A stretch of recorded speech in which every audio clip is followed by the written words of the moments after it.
Hello ladies and gentlemen, this is Logurt and welcome to a new Let's Play series that I'm going to be doing. This is going to be Warcraft 3 Reign of Chaos, the original lore and backstory of World of Warcraft. So since I'm playing World of Warcraft, I felt it was really important that I go back and do the strategy game that really, started the franchise and the whole lore of the whole thing off. So let's get right into the first mission. We're going to be doing the Alliance campaign first. So, hey everybody, welcome to episode number 1 of my new Let's Play Warcraft 3 Reign of Chaos.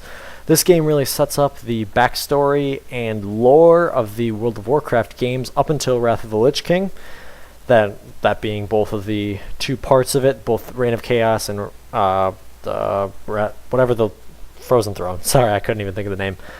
This is the first campaign of 4 in this game. This is the human campaign. We're going to play through the human campaign and then the 3 following campaigns. Then we're going to go over to the Frozen Throne and complete those. So this is Chapter 1 of the Alliance campaign. It's called The Defense of Strahnbrad. Recent orc uprisings in southern Lordaeron have forced the Alliance to take decisive measures. To contain the orcish threat, King Tyrannus has sent 2 of his realm's greatest paladins, his son, Prince Arthas, and the legendary Uther the Lightbringer to deal with the orcs once and for all. So in this game, the orcs are really being a problem for the humans. And let's get started. This is episode number 1. So, like I said, this game really sets up the backstory for Arthas. It tells his story up until becoming, obviously, the Lich King. It tells his whole journey. It tells all that stuff. So, this is... I think it's a really interesting game. The story in it's really good. And for its time, it was a really, really good strategy game. It was actually a competitive esport for a long time. Probably, I'd say 8 years it was probably popular. It's still kind of played today. I'm not sure how much tournaments still offer it. I know the World Cyber Games, the last time I saw a World Cyber Games for Warcraft 3 was, I want to say 2009. So, I mean, it lasted about 7 years.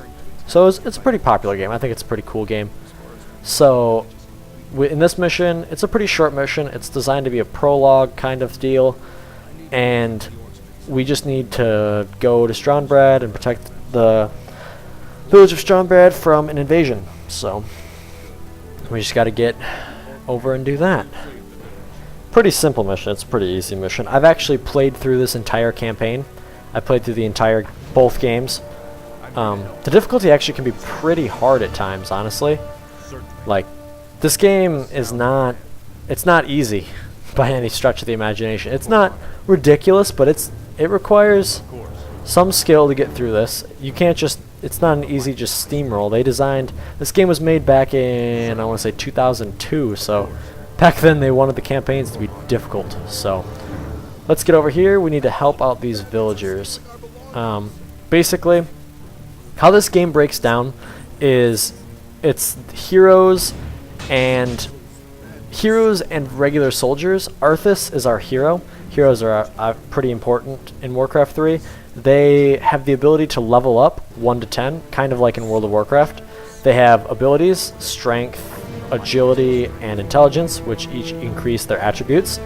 They have, set damages, increased armors, and they also get skills, which every time your hero levels up, you can get hero abilities, and upgrade between 1, 2, and 3 of these 3 abilities, and then at level 6 you unlock your ultimate ability. For a paladin, that's Resurrection. But throughout the campaigns, we'll play with different heroes. You can get Holy Light for a paladin, which heals your units or deals damage to an undead. Divine Shield, which basically protects them from all damage for a set amount of time. Each level increases that. And Devotion Aura, which gives additional armor to any nearby friendly units, 1, 3, and 4, and then Resurrection, which brings back corpses of 6 friendly nearby members. So that's a very useful ability, but we won't get that till level 6. So let's come down here.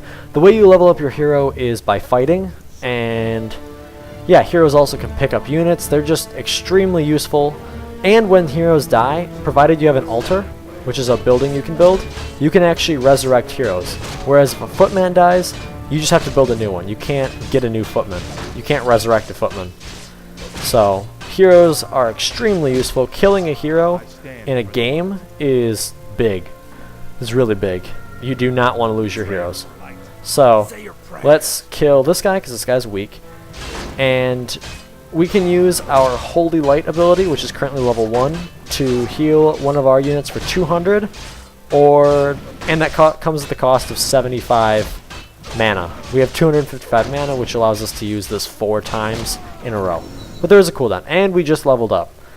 Heroes, as I said, can level up 1 to 10, 10 being the highest level you could possibly be. They also get stronger, get more experience. So I can choose between Divine Shield and Devotion Aurora, and I'm going to choose Devotion Aura because it helps all my units around. Each of them get the ability Devotion Aura, which increases their armor by 2, actually. Wow. So let's get the Lost Ledger, which is just a quest unit, and then the Potion of Mana, which is a one-time consumable, which gives me 150 mana. That'll be useful in, you know, combat situations where I need to keep using spells, but I ran out of mana. I can only hold 6 items at a time, so you need to be kind of cautious what items you use. Some items boost your stats, some are consumables, some are quest items like this, obviously, but yeah, there's a wide range of units. Not units, I mean items. So let's turn this in, and you get, I believe it's a Tome of Strength. So that just increased our strength by 1 permanently. It doesn't go in our inventory, it just increases our stat. So we're now a level 2 paladin. That's pretty cool. Tome of Strength. Levels obviously get harder every single mission, but basically each mission you level up once. There's about 10 missions. So let's fight these. These are the Orcish Grunts. They are, oh, let's just heal our unit here so he doesn't die. Orc Grunts are the basic foot soldiers of the Horde, or of the Orcs, not of the Horde. They have a lot of health. They have 680 health, which is quite a bit more than our footmen, who only have 420. So a Grunt is definitely worth more than a footman. So they're pretty strong, they're pretty tough individually, so you need to definitely watch out for them. So let's take out this Raider. This Raider is also pretty strong, but nothing we can't handle. Arthas is definitely our most powerful unit, so you need to look out for him, because one of our conditions is Arthas must survive. So in missions like this, our hero cannot be resurrected. No, get over here. Stop attacking that villager. So let's kill him. Keep an eye on our units, because we can obviously use Holy Light to heal him up. So now that Grunt is dead. There is no fountain. So let's come over here. And this should tell us... Oh, more Grunts! Oh, cool. Sometimes if you explore, you can find things like this. You can find opportunities to get more soldiers, especially on missions like this, where you can't build more units yourself. We always got to keep looking out for this, because now we have, like, what, 3, 6, 7 Grunts. So, not bad. So let's heal you up and keep moving. So now we have 7 Grunts. That's not a bad force. So let's keep coming over here. Maybe there's something over here. You always want to do a little bit of exploring, because if you kill things, usually they drop items. That's how you get items, and you know, it can be pretty useful. So, and can't move through here. The trees are blocking us. Let's try coming up here. I know the slaver guy is over here. Let's try coming up here and see what's up here. Might just be buildings, for all I know. So this is Bob's guns. Let's see. There's just a random Grunt hanging out. So let's kill this Grunt, give Arthas a little more experience. Maybe help him get to the next level a little quicker. Leveling up your hero is really important. He does by far the most damage of any unit you have. So let's just quick gang up on this Grunt, heal up our footman so he doesn't die. Kill that Grunt real easy. So now let's actually head over to where the slaver is and complete this mission. So Arthas, level 2, not bad. So they're driving these people off to be slaves. Move them out. So being moved out, obviously. And yeah, so now let's move in. Let's move in to attack these guys. Let's just push this in. Where is our weakest footman? This weak footman, you need to come over here. Let's make sure we keep an eye on our units. As you can see, we can only look or be actively looking at... No! Okay. Footman, you need to back up. Okay. That's an effective strategy of keeping your units alive. Just back them up when they start taking a lot of damage. That's what I do. It's the pullback method. It's what a lot of It's just to help keep your units alive. You want to keep your units alive and fighting for as long as possible, but because this is the end of the mission, we can afford to use our heals. Man, it takes a while to come back, but for now, we're just gonna finish it up, and that's our main quest. So let's come through here. And that is the end of that. That's the end of this mission. Bless you, Prince Arthas.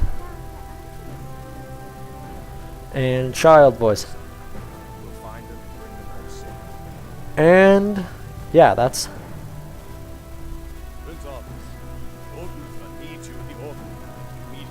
So now we gotta head over to the orc encampment over at over near Blackrock Camp. That's what it's called. So that's the end of this video, guys. That's the end of this mission. So thank you for watching, and hope to see you all in the next campaign mission.